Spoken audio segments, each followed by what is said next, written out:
ठीक से बोलिएगा, बहुत जिम्मेदारी से बोल रहे हैं कि इस बिल नहीं, मुसलमानों के इस परेशानी का जिम्मेदार डॉक्टर भीमराव अंबेडकर हैं। 1950 में कानून बनाया, 1950 में कानून बनाया और उसमें 22% रिजर्वेशन दलितों को। हम लोग तो पहले से कह रहे थे कि ये जो जालिम हुकूमत है, नाजी हुकूमत है, गुजरात का कातिल है, तड़ी पार गृह मंत्री है, ये जो भी बिल लाएगा मुसलमानों के खिलाफ लाएगा। हर काम किया वो मुसलमानों के खिलाफ। आपने उसी गुजरात में देखा है, जब ये चीफ मिनिस्टर था, जब वहाँ का मुख्यमंत्री था, तो वहाँ फसाद करवाया था, वहाँ 2300 लड़कियों का बलात्कार करवाया था, 2900 लोगों को जान लेवाया था, ट्रेन में आग लगवाया था। ये सारा इल्जाम इसके ऊपर है। यहाँ तक कि सहराबुद्दीन की हत्या करवाया था, उसकी बीवी का बलात्कार करवाया था। गुजरात का ये कातिल जालिम आ गया दिल्ली में सरकार में बैठ गया। जितना भी काम ये किया है अभी तक भारत की जनता के लिए गलत किया है। नोटबंदी और लॉकडाउन, इनके पास जो जो काम किया, ही काला धन लाना नहीं है और गुजराती लोग को पैसा दे देना है, ले जाके बेच देना है। अभी ये बात करना चाहिए था कि अमेरिका का टैरिफ क्यों लगा। गुजराती जो 32 पैसा लेके भागा, 32,000 करोड़ रुपया, उसका क्या होगा। तो इनका एक ही टारगेट है कि मुसलमान को परेशान कैसे किया जाए। ले आया बिल। अब ये मसला है कि इस बिल के खिलाफ हम क्या कर सकते हैं, मुस्लिम समुदाय क्या कर सकती है, और तो मुसलमान कब क्या कर सकता। 1950 में जब कानून बना था, उसी दिन लगभग ये हो गया था ड्रामा कि ये लोग जब पार्लियामेंट में मुसलमानों की संख्या घट जाएगी, जब मुसलमानों की संख्या घट जाएगी तो क्या होगा, इनको फायदा पहुंचेगा। फायदा पहुंचा रहा है। आज जो बिल आया है, और बिल में जो मुसलमानों का नुकसान होने जा रहा है वक्फ बिल से, ये देख लीजिए ये लोग किया क्या है। बोलता यह है कि इस कमेटी में, मतलब वक्फ बोर्ड की जो कमेटी होगी, उसमें IAS अफसर होंगे, सांसद होंगे, DM होगा, और ये हिंदू भी हो सकता है जैसा बता रहे हैं। साथ ही साथ एक कानून में ये भी लाया गया है कि कोई आदमी अपनी संपत्ति को, अगर संपत्ति को वक्फ करता है तो उसको 5 साल पुराना मुसलमान होना जरूरी है। क्यों भाई, कोई आदमी अपनी जिंदगी के आखिरी वक्त में बुत परस्ती छोड़ के, पत्थर की पूजा को छोड़ करके सजदा सहू अदा करने लगा, अल्लाह के नाम पे सजदा करने लगा, और वो ईमान ले आया, और वो 1 साल का हुआ या 1 दिन का हुआ, और वो चाहे 1 दिन का मुसलमान हुआ, अगर वो चाहे अपनी संपत्ति वक्फ को देना तो दे देगा। अकॉर्डिंग टू इस्लाम, अगर कोई आदमी कलमा पढ़ लिया, अगर कोई आदमी कलमा पढ़ लिया और वो हज का फॉर्म भर दिया, तो वो दूसरे साल ही हज करने चल जाता है। यानी आज अगर ये किया है और अगले साल माने 4 महीनों के बाद जो हज होगा, तो 2 महीने के बाद जो हज होगा वो हज में जा सकता है।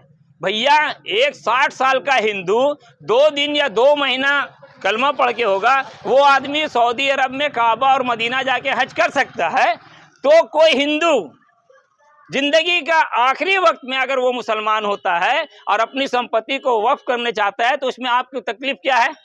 गृह मंत्री बहुत बेशर्मी से बोल रहे थे कि जो 5 साल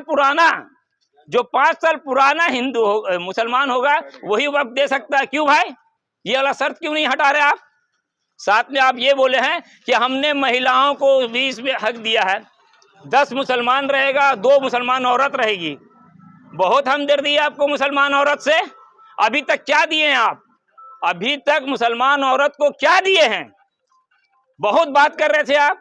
दूसरा बात आप कहे कि मुसलमान पसमानदा, मने गरीब मुसलमान, छोटे बिरादरी के मुसलमान को भी इसमें हिस्सेदारी मिलेगी।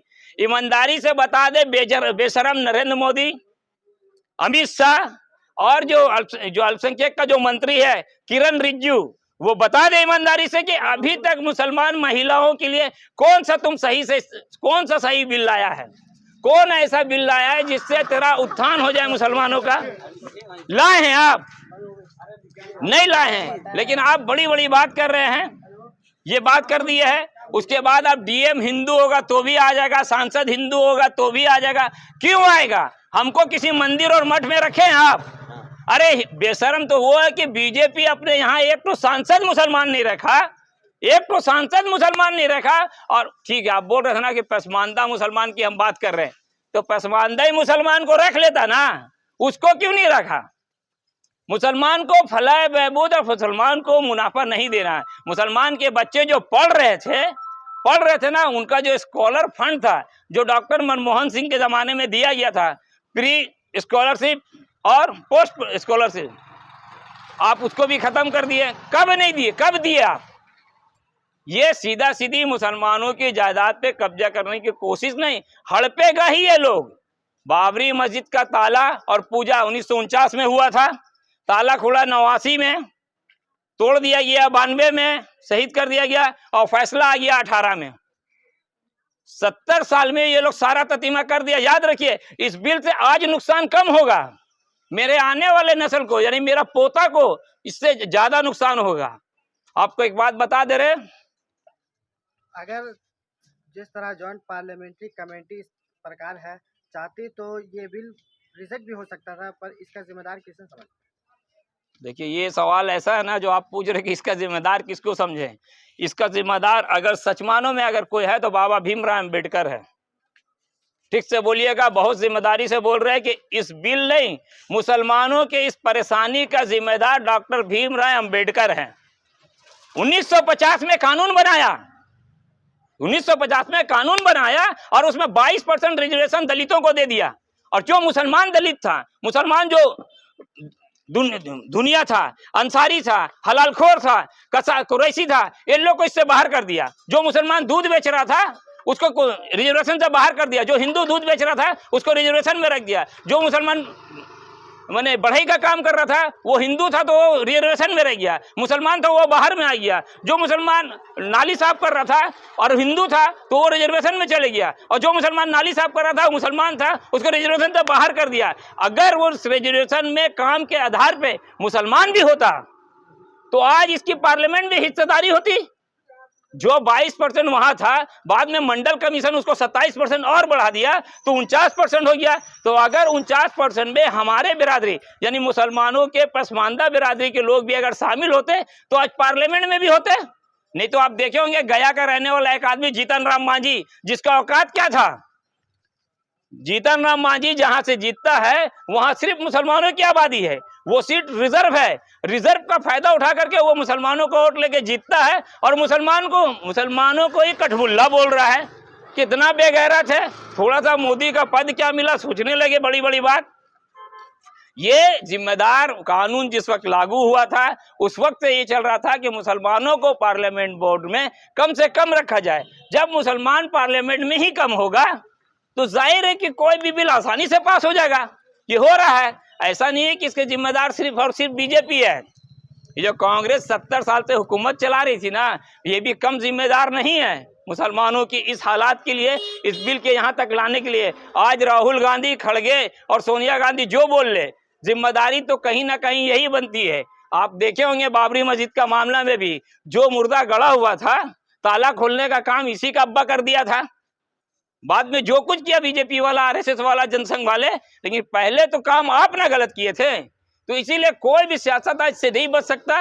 अगर पार्लियामेंट में, आपको एक बात और याद दिला दे रहे हैं इस मामले में कि मोहम्मद अली जिन्ना आजादी के वक्त जब डिवाइड हुआ था भारत, उस वक्त एक बात बोले थे कि भारत में कम से कम डबल पार्लियामेंट्री सिस्टम लगा दो। देख लीजिए जिन्ना साहब का कितना दूरअंदेशी था। पहला रहता है मेजोरिटी पार्लियामेंट, दूसरा होता माइनॉरिटी पार्लियामेंट। माइनॉरिटी में जो लोग होते हैं अल्पसंख्यक में, जैसे पंजाबी बिरादरी, क्रिश्चियन बिरादरी, जैन बिरादरी, मुसलमान और कई आदिवासी के ऐसे लोग हैं जो अल्पसंख्यक में आते हैं। तो ये पार्लियामेंट अलग होता और एक पार्लियामेंट अलग होता। जैसे राज्यसभा और लोकसभा चल रहा है ना, वैसे एक मेजोरिटी और माइनॉरिटी पार्लियामेंट होता। तो जब बिल मेजोरिटी पार्लियामेंट में लाया जाता तो माइनॉरिटी के खिलाफ होता, तो माइनॉरिटी इसको वोट नहीं करता तो बिल कानून नहीं बनता राष्ट्रपति के पास जाके। लेकिन उसी वक्त हाथ काट दिया ये लोग।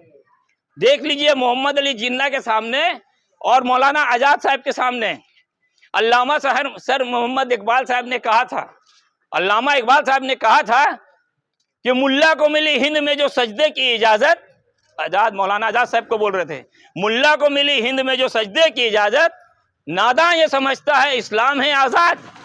मौलाना आजाद को बोल रहे, मौलाना तुम गलत सोच रहा है। ये लोग पार्लियामेंट में मुसलमानों की हिस्सेदारी कम कर देगा और बाद में जितने मुसलमानों के जायदाद है, पहले तो ये लोग पॉलिटिशियन को कम किया, पॉलिटिकल पार्टी को कम किया, मुसलमानों को आर्थिक स्थिति से कमज़ोर किया, मुसलमानों को तालीमी एतबार से कम किया।